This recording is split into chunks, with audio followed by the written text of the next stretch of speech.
चिराग पासवान के लिए मुसीबत बन सकते हैं जीतन राम मांझी। जी हाँ, चिराग पासवान के सफलताओं के बीच में रोड़ा बन के खड़े हैं जीतन राम मांझी। बता दें आपको कि 2024 लोकसभा का चुनाव करीब है और ऐसे में तमाम जो नेता हैं, जो सांसद हैं, अपने अपने क्षेत्र में काम कर रहे हैं और अपने अपने क्षेत्र को मजबूत कर रहे हैं ताकि आने वाले समय में लोग उन्हें वोट दें और फिर से सांसद बना दे। चिराग पासवान जमुई के सांसद हैं और लगातार अपने क्षेत्र में भ्रमण कर रहे हैं और अपने आप को मजबूत कर रहे हैं कि जमुई से फिर से हम सांसद बन के जाएं। 2014 में पहली बार चिराग पासवान जमुई से सांसद बने, 2019 में भी सांसद बने और अब 2024 में चिराग पासवान चाहते हैं कि एक बार फिर से जमुई की जनता उन्हें वोट देकर सांसद बना दे।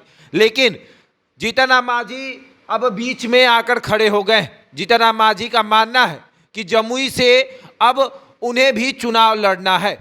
जमुई लोकसभा सीट पर जीतन राम मांझी ने दावा ठोक दिया। महागठबंधन में रहते हुए जीतन राम मांझी ने 5 सीटों की मांग की है और कहा है कि सबसे पहले जमुई से हम लोकसभा चुनाव लड़ेंगे। जमुई लोकसभा से अगर जीतन राम मांझी की पार्टी का कोई भी सदस्य लड़ता है, या तो उनके बेटे लड़ेंगे या पतो या फिर जीतन राम मांझी, तो चिराग पासवान को भारी नुकसान होगा क्योंकि दोनों दलित के बड़े चेहरे हैं। एक तरफ आप जीतन राम मांझी की बात कर ले, दलित समाज से आते हैं, दूसरी तरफ आप चिराग पासवान की बात कर ले, वो भी दलित समाज की से आते हैं और दोनों अपने आप को दलितों का नेता बताते हैं। और अब चिराग पासवान जिस जमुई से सांसद हैं उसी जमुई से जीतन राम मांझी चुनाव लड़ना चाहते हैं।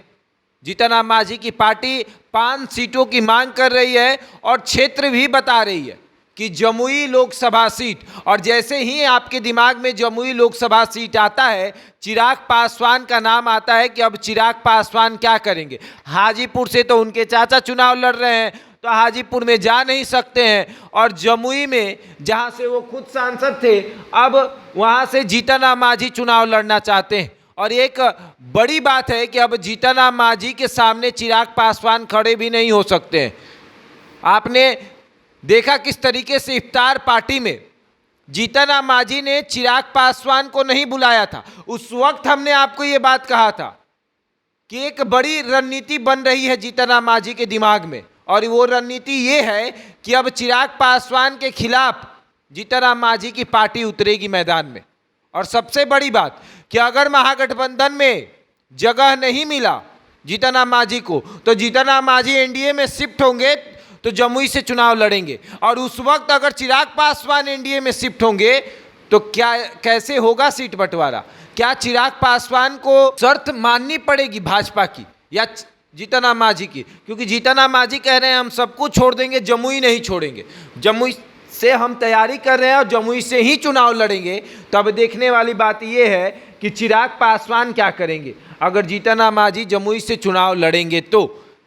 और अब देखिए, तमाम जो सांसद हैं अपने क्षेत्र को मजबूत करने में लगे हैं, अपने संसदीय क्षेत्र में जा रहे हैं, अपने तमाम कार्यकर्ताओं से मिल रहे हैं, मजबूत कर रहे हैं। इसी संदर्भ में चिराग पासवान भी लगातार अपने संसदीय क्षेत्र जा रहे हैं। लेकिन चिराग पासवान के ऊपर बड़ी जिम्मेदारी है। जिम्मेदारी ये भी है कि एक पार्टी के राष्ट्रीय अध्यक्ष हैं, अब पार्टी को भी लेके चलना है, अपने संसदीय क्षेत्र को भी बचाना है। अब कैसे करेंगे ये पूरा काम चिराग पासवान, देखने वाली बात होगी। बहरहाल इस खबर में इतना ही। बने रहे हमारे साथ और देखते रहें द बिहारी टॉप।